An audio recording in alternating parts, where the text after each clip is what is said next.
We have a CageMinds.com MMA After Hours special guest joining us right now in action this Saturday, UFC Austin. He's Steve Mean Machine Garcia. Buddy, always appreciate you taking some time to talk to me. How you doing today? I'm doing good, man. Just excited to do another one with you, man. We're going way back since my amateur days, bro, and now look at us. Who would have thought? I'm so happy to see where you've come and how you've progressed. And that's a great place to start with now, heading into your sixth UFC fight. You've been on the roster for about 3 years. One of those was a wacky COVID year, but living the dream. What does it mean to now be where you've wanted to be for so long? You dreamed about this and you're a UFC fighter. I think it's honestly like a blessing when you can just say like, you especially, you've covered me since the beginning, and that's why I love making sure I get at least one interview with you, at least pre-fight, just because you stuck with me, so I appreciate that. But it's a dream come true to be able to reach a dream, right? So being able to do that is super cool. And then you get to where you set your dream at, you know what I mean? Like get to the UFC. But people also don't know how to like have more goals, maybe. I don't know. I've seen people fall off as soon as they get there, boom, they're out.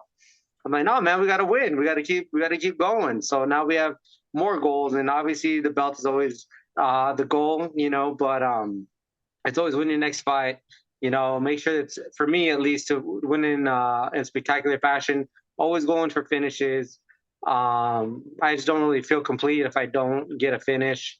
It's gonna be harder and harder each guy that they put me with. But that's those are my goals, man, and it's cool to be able to achieve that very first one that really set my path. My whole life really to get to the UFC, and we're in the UFC and we're thriving, man. There was kind of, I felt like almost two different starts to your career because we had right away hit the ground running with AAA MMA, and that led to Bellator. And you really got to get your feet wet against some great competition there. But once Bellator was over, it kind of felt like you reset and got to go, I guess what we would call more of the traditional prospect route, where you had a couple local fights, you got on that LFA scene. Did it feel like that to you, where it was almost two different careers before getting here to the UFC? A little bit, I guess. So when I got signed to Bellator like early on in my career, I think we had 7 fights with them. I think I did pretty well with them, and at that time I was a bantamweight, so I know they wanted me to move up to 45, and just at that time I wasn't ready. Majority of my career spent at 35, but obviously now we're at 45, and it took some different things to happen. Going through some medical situations that forced me to move up even 2 weight classes. From where I'm at now, or where I was back then, actually. And I feel like I feel like it just the MMA scene, just being an MMA fighter, is this big roller coaster. And you'll be at a super high, and you're winning, and then all of a sudden, you kind of go down a little bit. But the moment I exited Bellator, my contract was up and didn't sign with them. I'm like we're gonna aim for the stars at this point. Like we've experienced Bellator and they were great when I was with them. I want to get to the UFC, and that was kind of like my goal at that point, or my targeted goal. And I talked to Wink, and I got with a great management team, and we figured out how to do that. It's not just me. I couldn't just do it by myself. I go in there and I fight my butt off, but I have a good team, and my team's guided me to where I'm at now. So I'm blessed. I'm blessed either way, and I feel like now we're rolling. You mentioned in that answer the emotional highs and lows. And were you expecting that as you went down this journey? I know that you had quite a bit of amateur experience. You had a couple MMA fights, you had some kickboxing. So it's not like you hadn't been used to competing, to training, to the weight cutting, to adjusting. But was it different once you're a professional, once you're doing those highs and lows as you described it? I wouldn't say I was like ready for it. I don't come from a line of fighters. I'm the very first fighter to compete in my family and stuff. So it's not that I was warned or I just had the idea. I was actually kind of surprised to see like some of the steps that you got to take and you got to go on these certain paths to get to where you need to be on and how many fights you need to win to even be looked at and being with the right agency, being with the right people, making sure your coaches, you have the right coaching staff that is gonna, that they want to see you win. You know what I mean? I feel like I've had people around me that just they want it for themselves. They don't want it for me. They want it for themselves. And for me, I'm like, if I pick you, I'm bringing you with me, either way. But, I feel like we've been able to have a solid core group and I'm blessed for that for sure. I just the ups and downs, nobody can really prepare you for that. It's kind of hard. And I think that if I can talk to any other fighters, I would love to tell them like, man, it's not just this big mountain climb that you just do and you're gonna be great, man. I'm like, you're just gonna just go up and down and you're gonna feel everything in between. So anybody listens, man, it's a wild ride. I know that your dad's always there with you, literally your strength and conditioning coach. You and your brother, he's still, even though he's not a competitive, he's still one of your main training partners. Your wife's right there, the kids. How important is it to have that foundation, that support system as you go through this kind of career? I think it's huge, and you really don't. What kind of sucks about it, you really don't know who's really behind you until you lose. And it's kind of unfortunate that that's how you find out, because man, the moment that you lose, everybody scatters and they're gone. You know what I mean? The ones that stay by you, the one that still believe in you, even through failure, those are the real ones that you want to keep around. And obviously, it's always my core group, which is my family. And I have some teammates, I have some coaches that just stick by my side. They don't care if I mean, they care if I lose, but that's not like how our relationship, with them. You know what I mean? Me and Wink, we have a great relationship whether we have fighting or not. You know what I mean? Same with Greg. Like, I have those people. I saw like people that were leaving that like I just kind of questioned, and there was people that like I expected to go. I remember when I fought in Singapore and I had lost. I was getting death threats. You know what I mean? People were betting on me, and I lost because I was this huge favorite. And obviously, people don't know some of the situations going into that fight, but ultimately, like I really looked around. And I'm like, man, my core group is very very tight, and the people I expected to be around were around. So I was happy about that. And since then, you changed some things. You said Singapore, that was a disappointment. We're back to back wins. We're back to back finishes. What do you think has you've gotten right now for us to see the Steve that you want to be in the octagon? I feel like the weight classes, there was a little bit of adjustment. You were trying to do 135, 155. Now you've found a sweet spot. What's gotten you there? I don't know, man. I just try to let God lead my path. Ultimately, I've tried to take it over myself, and things don't go right or whatever the case is, or my own stubbornness will get in the way.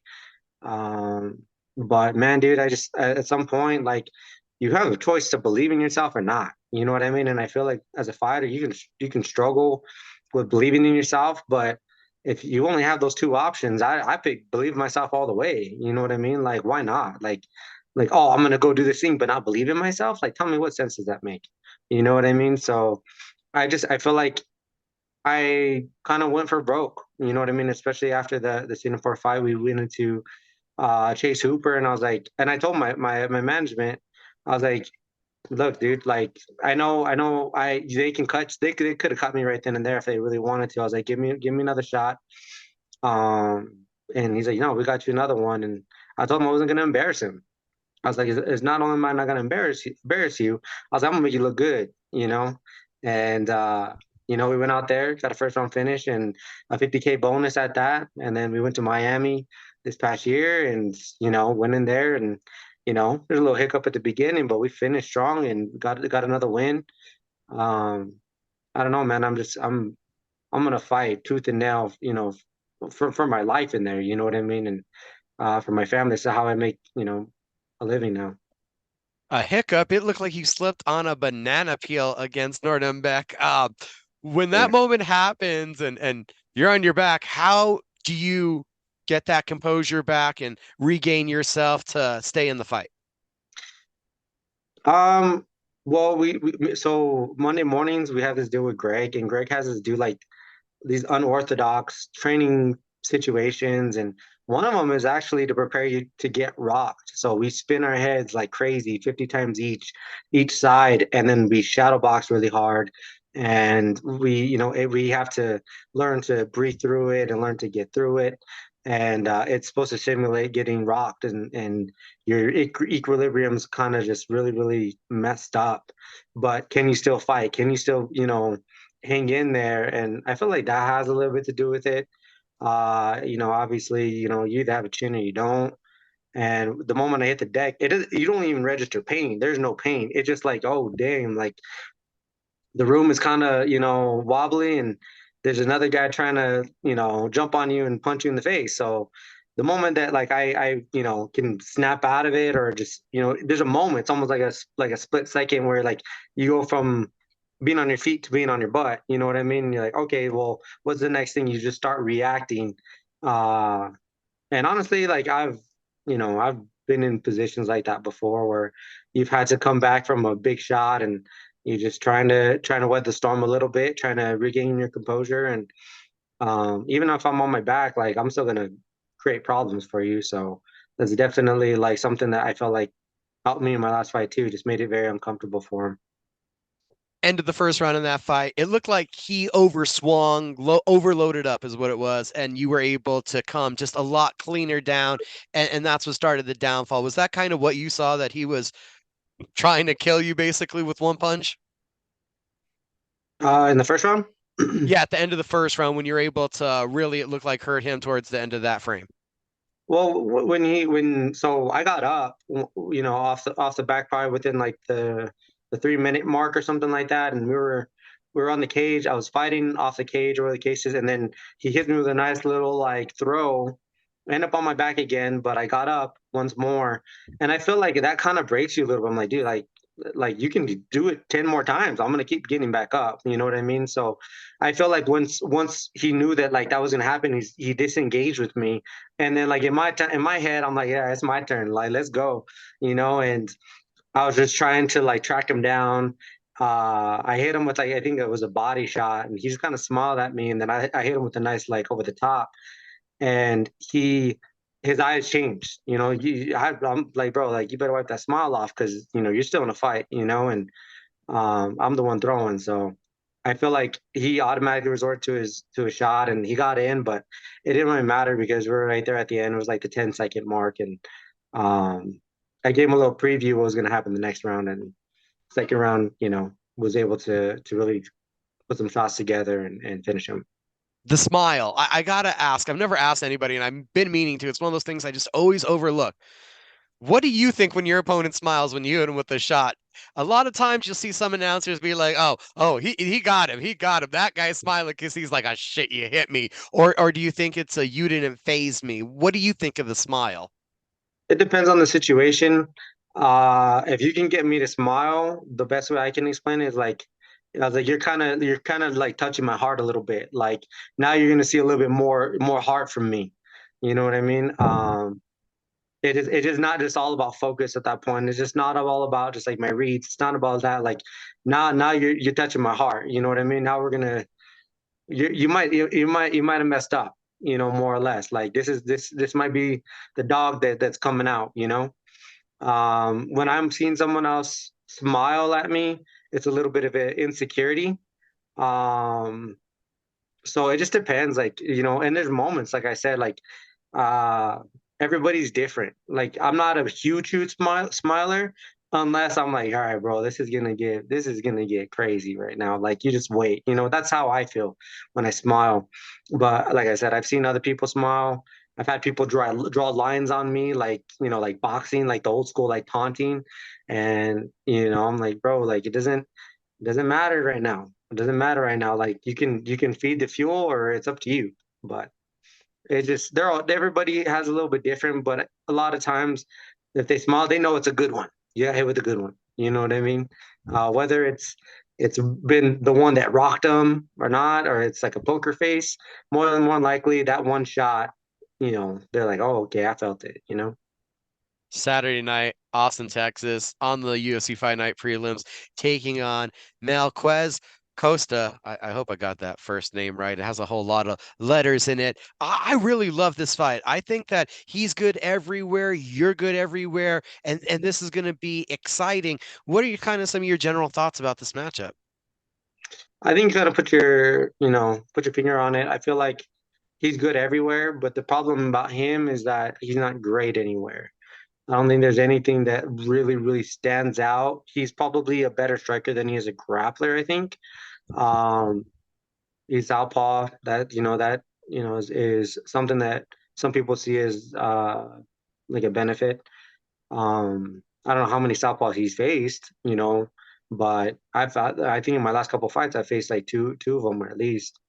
Um, so I don't know. I think he's like I said, he's good everywhere. He can grapple. He has a decent little shot. He can put his shots together. If you hang out in his kicking range, he'll more likely have his way with you. Um, so there's some things that I see, but I don't think he has the power I have. I don't know if he's been in those deep waters, those deep trenches where you got to fight through hell to get back to 50-50 and then win some. I haven't seen that out of him. Uh, he has more fights than me, but I feel like I've had harder fights than he has.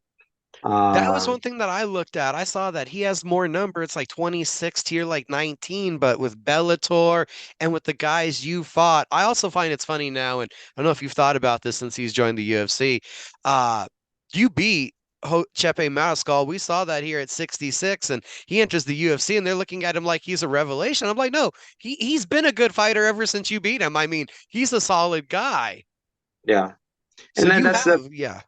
that's the kind of thing I like. Like when the guys that I beat, they look good. You know what I mean? Because that makes me look better. When I fought what's his name? Like I beat Ronnie Lawrence. Ronnie Lawrence is in the UFC. You know what I mean? Tercios. A lot of people say that could have went my way too. Went to a split. You know what I mean? He just wanted to just like hump me against the cage. That went to a split, and he's in UFC. He won the Ultimate Fighter. Marty's call. Marty's call. I feel like I had my way with him for 2 rounds. Finished him in the second, and he's doing good.